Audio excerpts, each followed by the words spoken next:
जय श्री राधा रानी सरकार की, जय श्री कृष्ण भगवान की, जय श्रीमद् भागवत महापुराण की, जय सद्गुरुदेव श्री बंसी वाले महाराज की।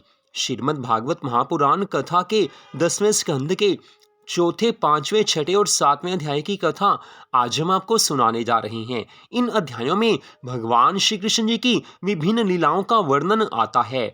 तो अध्याय इस प्रकार हैं। कंस के द्वारा पछाड़ी गई चंडिका देवी की आकाश में गर्जना, गोकुल में श्री कृष्ण जन्म का महोत्सव, पूतना का गोकुल में जाना और श्री कृष्ण द्वारा उसको मोक्ष देना तथा शक्टासुर और तृणावर्त की मोक्ष। तो श्रीमद् भागवत कथा के 10वें स्कंद में भगवान श्री कृष्ण जी की विभिन्न लीलाओं का वर्णन आता है। 10वें स्कंद में भगवान श्री कृष्ण जी की परम सुंदर लीलाओं की कथाएं हैं, जिन्हें सुनकर अपने आप मन भगवान के चरणों में लग जाता है। लेकिन कथा सुनते समय मन भगवान में लगा होना चाहिए। श्रद्धा से कथा सुनी जाएगी तो मन में भगवान के लिए प्रेम होगा ही होगा। अगर वैसे ही बिना श्रद्धा के कथा सुनेंगे तो धीरे धीरे करके आगे जाकर श्रद्धा भी बनेगी। लेकिन कथा सुनना जरूरी है। अगर श्रद्धा से सुनेंगे तो काम जल्दी बनेगा, भगवान से जल्दी प्रेम होगा। बिना श्रद्धा के सुनेंगे तो भगवान से जल्दी प्रेम नहीं होगा, लेकिन धीरे धीरे कथा में श्रद्धा बनने लगेगी, फिर आगे जाकर प्रेम होगा। तो बुद्धिमानी इसी में है कि जब भी कहीं भी भगवान की इस कथा को सुने, पूरी श्रद्धा भावना से सुने, मन लगाकर सुने। कुछ लोग ऐसा कहते हैं कि आज कथा में मजा नहीं आया, या इस संत की कथा में मजा नहीं आया, उस पंडित जी की कथा में मजा नहीं आया, लेकिन उन संत की कथा में, दूसरे पंडित जी की कथा में मजा आया था। तो ऐसे लोगों को ये समझना चाहिए कि कथा मजा लेने के लिए नहीं है, कथा मजा लेने के लिए नहीं बनी है, कथा जीवन सुधारने के लिए बनी है।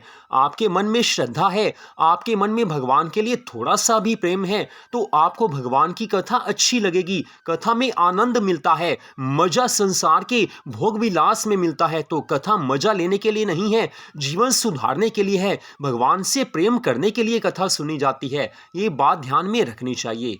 तो 10वें स्कंद के चौथे अध्याय की कथा में श्री सुखदेव जी महाराज कहने लगे हैं कि हे राजा परीक्षित, जैसे ही वसुदेव जी उस कन्या को लेकर कारागार के भीतर आए, त्यों ही तुरंत बंदी गृह के सभी दरवाजे पहले के समान ज्यों के त्यों बंद हो गए और वसुदेव देवकी के हाथों में फिर से हथकड़ियां पड़ गई हैं। उसी समय वह कन्या जोरों से रोने लगी है। उसके रोने की आवाज को सुनकर सभी पहरेदार चैतन्य होकर आंखों को मलने लगे हैं।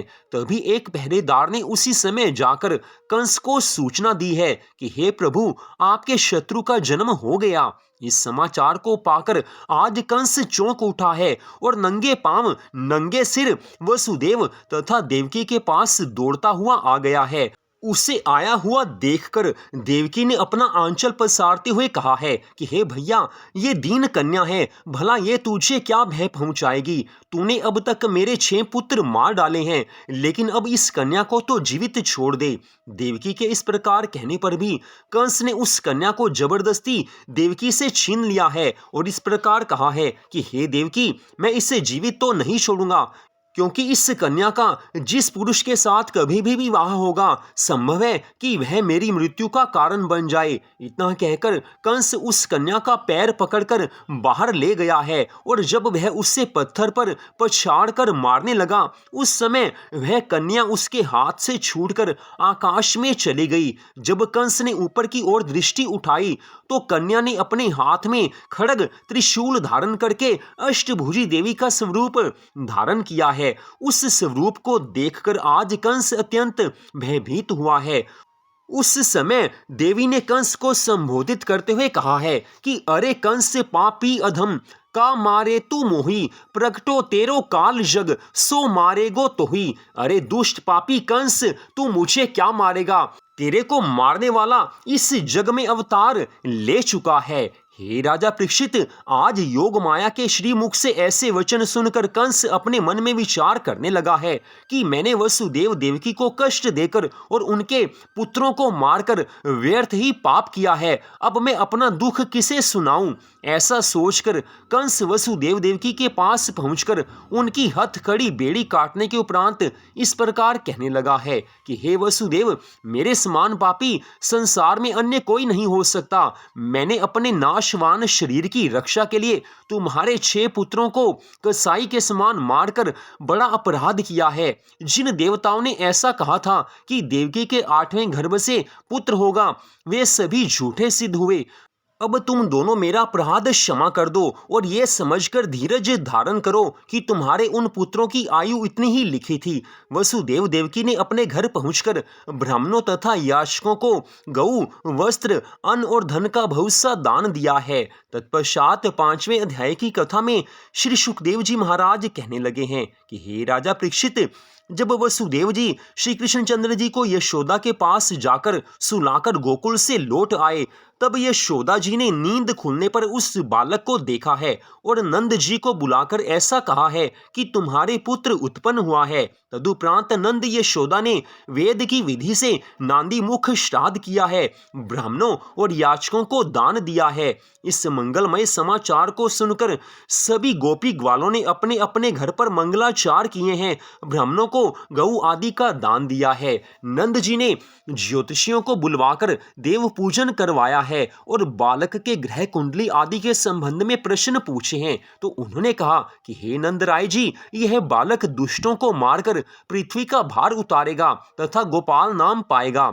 ऐसा सुनकर आज नंद राय जी अत्यंत प्रसन्न होकर बहुत आनंद में मग्न हुए हैं। उन्होंने 2 लाख गऊ, मणि तथा रत्न संयुक्त 7 तिलों के पर्वत, सोने चांदी के घड़ों में दूध, दही, घृत आदि भरवाकर ज्योतिषियों और ब्राह्मणों को दान दिया है। इसके अतिरिक्त जितने भी वहां पर विद्वान ज्योतिषी और पंडित थे, सबको इतना दान दिया है कि उन्हें किसी प्रकार की कोई याचना नहीं रही है। उस दिन गोकुल वासियों ने अत्यंत प्रसन्न होकर ऐसा दधी कांदो खेला है कि गली बाजार सब जगह दही ही दही भर गया है। गोकुल की सभी गलियों में आनंद उत्सव मनाया जाने लगा है। गोपियां आनंद के गीत इस प्रकार गा गाकर नंद जी को सुनाने लगी और नंद जी उन्हें सुन सुनकर परम प्रसन्न हो रहे थे। सभी आनंद मग्न हैं। गोकुल में बधाई बाजे मदन गोपाल की, नंद के आनंद भये जय कन्हैया लाल की। जवानन को हाथी घोड़ा, बूढ़न को पाल की, बच्चन को लड्डू पेड़ा भर भर के थाल की, गोपिनों को सत लड़ गज मुक्ता माल की, नंद के आनंद भयो जय कन्हैया लाल की, नंद के आनंद भय जय कन्हैया लाल की। आज गोकुल की सब गलियों में, सब घरों में आनंद उत्सव मनाया जा रहा है। सब प्रसन्न है, ठाकुर जी का अवतार हुआ है। वैसे जो बड़े बुजुर्ग थे उन्हें पता है कि भगवान ने अवतार धारण करना था, भगवान ने अवतार धारण कर लिया है। लेकिन जो गोकुल के सामान्य वहां के ब्रजवासी थे, वो यही समझ रहे हैं कि आज नंद जी के घर, यशोदा जी के घर बालक उत्पन्न हुआ है। सभी इस कारण प्रसन्न हैं, लेकिन सबको ये मालूम नहीं है कि ये तो ठाकुर जी का अवतार हुआ है। अगर उन्हें ये मालूम हो जाता कि भगवान का अवतार हुआ है तो उनका आनंद और करोड़ों गुना बढ़ जाता। लेकिन आज भी आनंद बहुत ज्यादा मनाया जा रहा है, क्योंकि नंद बाबा यशोदा जी के घर काफी समय बाद, काफी लंबी प्रतीक्षा करने पर पुत्र की उत्पत्ति हुई है। भगवान ने आज अवतार धारण किया है। उस समय रोहिणी भी अत्यंत प्रसन्न होकर सब गोपियों के साथ नृत्य करने लगी हैं। आज ब्रज की ऐसी परम सुंदर शोभा को देखने के लिए सब देवी देवता विमानों में बैठकर आकाश में घिर आए हैं। बाल कृष्ण भगवान पर और सारे गोकुल पर आज सब देवी देवता पुष्पों की वर्षा कर रहे हैं। तत्पश्चात 6ठे अध्याय की कथा में आज श्री सुखदेव जी महाराज कहने लगे हैं कि हे राजा परीक्षित, गोकुल में आनंद उत्सव मनाया जा रहा है, लेकिन उधर कंस की आज्ञा से उसके अनेक राक्षसों ने ब्रजमंडल में जाकर छोटे छोटे बच्चों को मारना प्रारंभ किया है। फिर भी महापापी कंस को अपने शत्रु श्री कृष्णचंद्र जी के डर से सदा अशांति सी बनी रहती थी। इसलिए एक दिन कंस ने पूतना नाम की एक राक्षसी को बुलाकर कहा है कि तू ब्रजमंडल में जाकर गोकुल में जितने बालक पैदा हुए हैं उन सबको मारकर खा जा। ऐसी बात सुनकर पूतना आज बालकों को मारकर खाने के निमित्त गोकुल धाम को चल दी है। उसने अपने मन में विचार किया है कि गोकुल में नंद जी के घर एक बालक पैदा हुआ है, अतः सर्वप्रथम मैं गोपी रूप बनाकर वहीं जाती हूँ और उस बालक को कपट करके मार खाती हूँ। ऐसा सोचकर पूतना ने बहुत ही सुंदर गोपी का स्वरूप धारण किया है। करके नख शिख से श्रृंगार पूतना आई परम सुंदर रूप बनाए। आज पूतना ने बहुत सुंदर स्वरूप धारण किया है। बुराई जब अच्छाई के वेश में सामने आती है कोई पहचान नहीं पाता है। पूतना को कोई पहचान नहीं सका। इस कारण आज सब ये सोच रहे हैं कि ये तो कोई गोपी है। उस समय पूतना अपने स्तनों में विष लगाकर गोपी का परम सुंदर रूप बनाकर मुस्कुराती हुई नंद भवन में आ गई है। तब वहां यशोदा आदि स्त्रियों ने उसके स्वरूप और श्रृंगार आदि की विशेषता देखकर समझा है कि ये तो कोई देव कन्या है, इसका परम सुंदर स्वरूप है, इसलिए सब उसका सम्मान कर रही हैं। अपने निकट बैठाकर उससे बातचीत करने में सब गोपियां लग गई हैं। हे राजा परीक्षित, उस समय आनंद कंद श्री कृष्णचंद्र जी भगवान पालने में झूल रहे थे। जब प्रभु ने यह समझा कि पूतना कपट रूप रखकर मुझे मारने के लिए आई है, तब आज प्रभु कुछ कुछ मुस्कुराने लगे हैं। उस समय उन्होंने अपने मन में सोचा कि अच्छा ही हुआ जो ये पहले मेरे ही पास चली आई, नहीं तो किसी अन्य स्थान पर जाकर न जाने मेरे कितने प्रिय सखाओं को मार डालती। तत्पश्चात पूतना यशोदा जी से कहने लगी है कि हे यशोदा मैया, आपके यहाँ श्याम सुंदर पुत्र का जन्म हुआ है और यह सुनकर मेरे घर वालों को बड़ी प्रसन्नता हुई है, इसलिए उनकी आज्ञा से मैं तुम्हारे प्राण प्रिय पुत्र के दर्शन करने आई हूँ। यशोदा मैया ने उत्तर देते हुए कहा है कि हे बहन, मेरा कन्हैया पालने में झूल रहा है, तुम चलकर खुशी से उसके दर्शन कर लो। ऐसा सुनकर पूतना आज पालने के पास आई है और कहने लगी है कि हे यशोदा मैया, तुम्हारा ये सुंदर लाला युग युग जीता रहे। इस प्रकार मीठे छल भरे वचन कहकर उसने श्री कृष्णचंद्र जी को बड़े स्नेह सहित अपनी गोदी में उठा लिया है और उनके मुख में अपना विष भरा स्तन देकर दुग्धपान कराने लगी है, दूध पिलाने लगी है। यद्यपि श्री कृष्ण उस समय बालक थे, लेकिन वो भगवान हैं, अंतर्यामी हैं। वो पूतना के कपट की बात को जान गए हैं, अंतर्यामी हैं। प्रभु सबको जानते हैं, सब कुछ पहचानते हैं। उस समय आज भगवान ने अपने दोनों हाथों से पूतना के स्तनों को बड़े जोर से दबा दबाकर दूध के साथ साथ उसके प्राणों को भी खींचना शुरू कर दिया है। प्राण खींचने से पूतना बहुत ही घबराते हुए यशोदा जी से कहने लगी है कि हे माता, देख तो सही, तेरा पुत्र कितना दुखदाई है। हाय, ये तो दूध के साथ मेरे प्राण को भी पिए जा रहा है। अगर आज मैं इसके हाथों से जीवित बच गई तो फिर दोबारा गोकुल में कभी पांव भी नहीं रखूंगी। ऐसा कहकर जब वह घबराकर आकाश में उड़ने लगी, तब भगवान श्री कृष्ण जी भी उसके स्तनों को पकड़कर लटके हुए उसके साथ ही आकाश में जा पहुंचे हैं। परम सुंदर भगवान की ये लीला है। पूतना आकाश मंडल में जा पहुंची है और जब वह गोकुल से बाहर जाने लगी, तब श्री श्याम सुंदर भगवान ने उसके प्राण निकाल लिए हैं। उस समय उस पूतना के आकाश से भूमि पर गिरने से एक ऐसा भयंकर धमाका हुआ कि जिसे सुनकर सब ब्रजवासी लोग डर गए हैं। उस समय उस राक्षसी पूतना का शरीर 6 कोस के बीच में गिरा है, जिससे वहां के हजारों वृक्ष नष्ट हुए हैं। तत्पश्चात जब यशोदा और रोहिणी ने उस भयंकर शब्द को सुनकर पालने में भगवान श्री कृष्ण जी को नहीं देखा, तो उस समय सब अति व्याकुल होकर उन्हें खोजने के लिए घर से बाहर निकल आई हैं। उस समय सब गोपी ग्वालों ने श्री कृष्ण जी को खोजते हुए गांव से बाहर पहुंचकर ऐसा देखा है कि भगवान श्री कृष्ण जी उस समय मरी हुई राक्षसी पूतना की छाती पर चढ़े हुए उसके स्तनों में अपना मुख दे रहे हैं। ऐसा देखकर यशोदा जी ने तुरंत ही बालक स्वरूप श्री कृष्णचंद्र जी को गोद में उठा लिया है। आज यशोदा मैया भगवान श्री कृष्ण जी को छाती से लगाकर, हृदय से लगाकर प्रेम करने लगी है। कहने लगी हैं कि हे प्राण प्यारे पुत्र, आज भगवान ने ही तुम्हारी रक्षा की है। यशोदा मैया आज भगवान को बार बार धन्यवाद दे रही हैं। यशोदा मैया जानती नहीं है कि जिन भगवान को वो धन्यवाद दे रही हैं, वही तो आज उनकी गोद में लीला कर रहे हैं। लीला पुरुषोत्तम भगवान श्री कृष्ण जी की लीलाओं को कोई जान नहीं सकता है। उस समय नंद जी वहां पर उसी क्षण आए हैं और नंद नंदन के हाथों से दूध देने वाली 10,000 उत्तम गौओं का विधि अनुसार दान ब्राह्मणों को दिलवाया है। इसके बाद नंद जी की आज्ञा से सब गोकुल वासियों ने अपने कुल्हाड़ी आदि से उस राक्षसी पूतना के शरीर के खंड खंड करके लकड़ियों के ढेर एकत्रित करके उसे चिता पर रखकर उस चिता में अग्नि लगा दी है। जब उस राक्षसी पूतना का शरीर जलने लगा उस समय उसमें से चंदन जैसी मीठी सुगंध आने लगी है, जिससे कि सब गोकुलवासी प्रसन्न हुए हैं। राजा परीक्षित के मन में इस कथा को सुनकर एक प्रश्न आया है। वो सोचने लगे हैं कि पूतना तो राक्षसी थी, भगवान को मारने के निमित्त आई थी, लेकिन फिर भी उसके शरीर से चंदन जैसी सुगंध क्यों आने लगी थी? ऐसा तो नहीं होना चाहिए।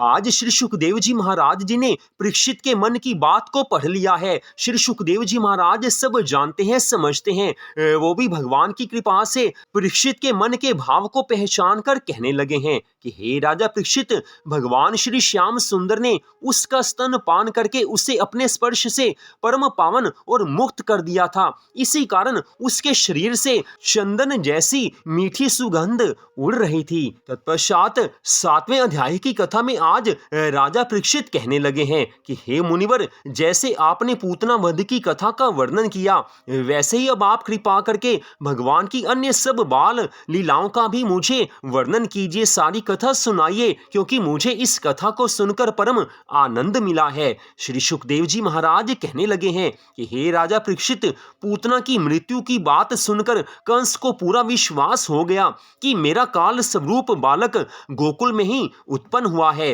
तत्पश्चात अपनी सभा के लोगों से वो कहने लगा कि हे बंधुओं, आपने सुना कि नंद के पुत्र ने पूतना को मार डाला है, इसलिए मुझे ऐसा प्रतीत होता है कि मुझे मारने वाला वो ही है। अब मैं तुम सबको कह देता हूं कि जो इस बालक को मारेगा या उसे मुझे ला कर देगा, उसे मैं बहुत बड़ा पुरस्कार दूंगा। हे राजा परीक्षित, राजा कंस की इस बात को सुनकर एक शक्टासुर नाम का असुर गोकुल को चल दिया है। जिस नक्षत्र में भगवान श्री कृष्ण जी उत्पन्न हुए थे, वही उनके जन्म का नक्षत्र जब फिर से आया तो उस दिन नंद राय जी ने समस्त गोकुल वासियों को आमंत्रित करके अपने घर बुलाया है और अपने कुल की रीति अनुसार पूजा पाठ किया और ब्राह्मणों को बहुत सा धन दान दक्षिणा में दिया है। उस समय यशोदा जी और रोहिणी आदि सभी स्त्रियां मंगलाचार करके सब ग्वाल बालों को भोजन करवाकर आनंदित हो रही थी और अन्य सारे लोग भी कार्य व्यस्त थे, कार्य में लगे हुए थे। सब गोपियां आनंद मग्न है, सब गोपी ग्वाले आनंद मग्न है। सब आज बड़ी प्रसन्नता के साथ भगवान की लीलाओं का दर्शन करते हैं, भगवान का बारंबार दर्शन करते हैं। मन में आनंद है और आनंद भी ऐसा है जो हर क्षण बढ़ रहा है। ये आनंद कम होने वाला नहीं है। संसार में जो हमें सुख मिलता है वो कुछ समय के बाद कम होने लगता है। किसी भी चीज से सुख मिलता है, लेकिन संसार में उसी चीज से हमें बाद में दुख भी जरूर मिलता है। लेकिन जो भगवान की भक्ति में सुख है, जो शांति है, जो आनंद है, वो हर क्षण बढ़ता रहता है। भगवान को आज देखकर सब ब्रजवासी प्रसन्न हैं। उस समय भगवान श्री कृष्ण जी पालने में पड़े हुए भूख लगने के कारण हाथ पैर चलाते हुए रोने लगे हैं। प्रभु लीला करते हैं, सुंदर लीलाओं से सबके मन को भगवान हर लेते हैं। ठीक उसी समय कंस का भेजा हुआ शक्टासुर भी कपट रूप रखकर वहां आ गया है। तब शक्टासुर ने श्याम सुंदर भगवान को देखकर अपने मन में निश्चय किया है कि आज मैं पूतना को मारने का बदला जरूर लूंगा। ऐसा विचार कर वह पालने के निकट लटके हुए एक छकड़े पर जा बैठा। जब वह छकड़ा डगमगाने लगा तो मुरली मनोहर भगवान ने उसका रहस्य जान लिया है और आज प्रभु ने रोते रोते एक ऐसा पैर मारा कि वह दही के मटकों से भरा हुआ छकड़ा उलट गया है और शक्टासुर उसमें दबकर मर गया है, उसकी मृत्यु हो गई है। तब उसके मरने का समाचार सुनकर कंस को बड़ी ही घबराहट हुई है। इधर जब छकड़ा गिरा और उसके नीचे रखे हुए दूध दही के मटकों के टूटने की आवाज हुई, तब नंद राय जी आदि समस्त वयोवृद्ध दौड़कर भगवान को पालने से उठाकर अपनी छाती से लगाने लगे हैं, उन्हें बार बार प्रेम करने लगे हैं। इस घटना को देखकर सब लोग आश्चर्य करके सोचने लगे हैं कि यह छकड़ा कैसे उलटकर गिर गया। उस समय उस पालने के पास खेलने वाले कुछ बालकों ने बताया कि कन्हैया ने ही इस छकड़े में पैर मारकर गिरा दिया है। लेकिन उन बालकों की बात सुनी अनसुनी करके सब लोग ऐसा विचार करने लगे हैं कि कन्हैया के पैर से इतना बड़ा छकड़ा कैसे गिर गया। तदुपरांत आज नंद राय जी ने ब्राह्मणों को अनेक प्रकार के दान देकर कहा है कि भगवान ही बारंबार मेरे लाला कन्हैया की रक्षा करते रहते हैं। भगवान ने आज कृपा की है, लेकिन नंद राय जी ये नहीं जानते कि भगवान की तो उन पर सबसे अधिक कृपा है, क्योंकि भगवान ने उनके घर अवतार लिया है। जिन भगवान को वो धन्यवाद कर रहे हैं कि आपने कन्हैया के प्राणों की रक्षा की है, वही बाल कृष्ण लाल कन्हैया लाल वही तो भगवान के अवतार हैं, जिन्होंने आज नंद राय जी और यशोदा जी पर कृपा करते हुए अपनी इस परम सुंदर लीला का सबको दर्शन करवाया है। आज कंस का भेजा हुआ एक और राक्षस मृत्यु को प्राप्त हुआ है। उस समय सब आनंद मगन हैं, भगवान की जय जयकार करते हैं, बाल कृष्ण लाल की जय जयकार करते हैं, नंद यशोदा आनंद मगन हैं और ये आनंद हर क्षण बढ़ रहा है। इतनी कथा सुनाकर श्री सुखदेव जी महाराज कहने लगे हैं कि हे राजा परीक्षित, जब श्री नंद नंदन भगवान 5 वर्ष के हुए तब कंस ने उन्हें मारने के लिए तृणावर्त नामक असुर को भेजा है।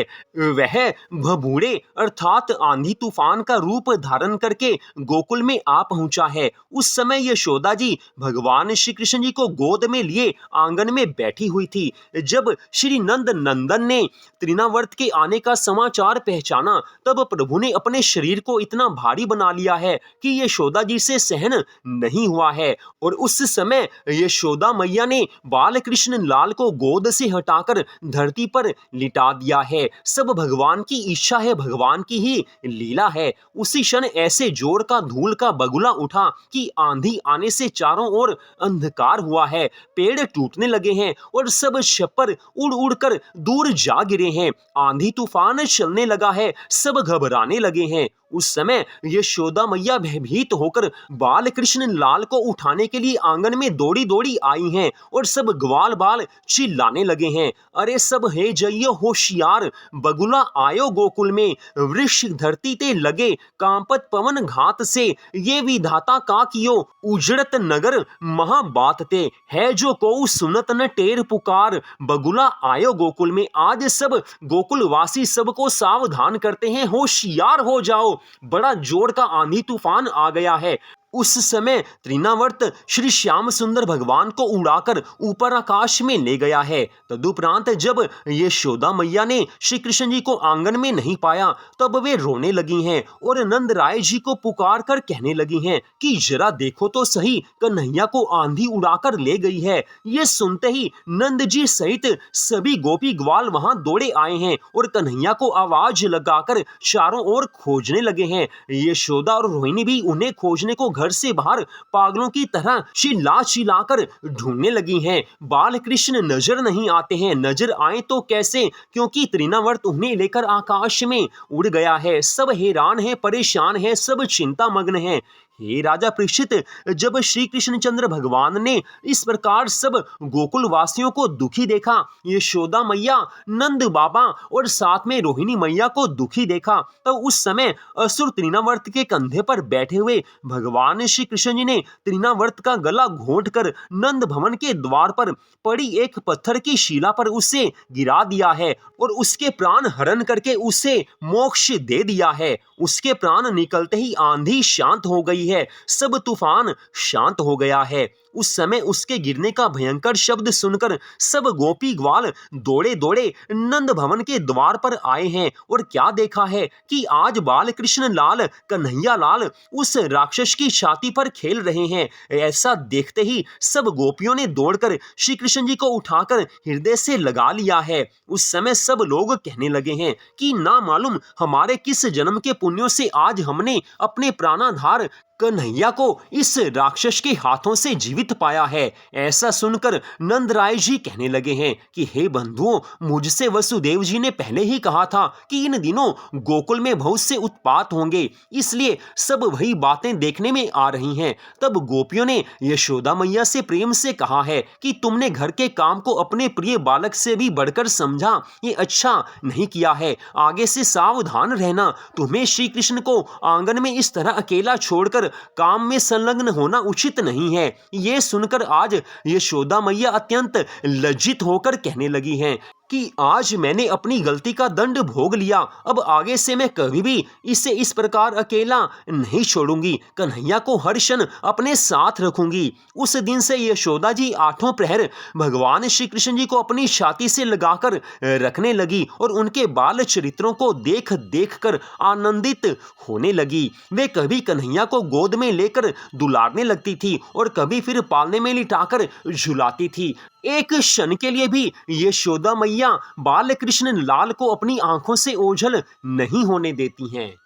तो आज की इस परम सुंदर कथा को आपने सुना, आप सबका हार्दिक धन्यवाद। भगवान की ये परम सुंदर लीलाओं की कथाएं जीवन में आनंद लेकर आती हैं। इन कथाओं को अगर श्रद्धा भावना से हम सुनते हैं तो भगवान की बहुत ज्यादा कृपा मिलती है। श्री राधा रानी सरकार बहुत प्रसन्न होती है ऐसे भक्तों पर जो इन कथाओं को सच्ची श्रद्धा भावना से सुनते हैं। भगवान उन पर कृपा करते हैं। तो आप सबका दिल से धन्यवाद। अगले भाग में आप इससे आगे की कथा को सुन पाएंगे। जय श्री राधा रानी सरकार की, जय श्री कृष्ण भगवान की, जय सद्गुरुदेव श्री बंसी वाले महाराज की, जय श्रीमद् भागवत महापुराण की। जय जय श्री राधे, जय जय श्री राधे, जय जय श्री राधे श्याम।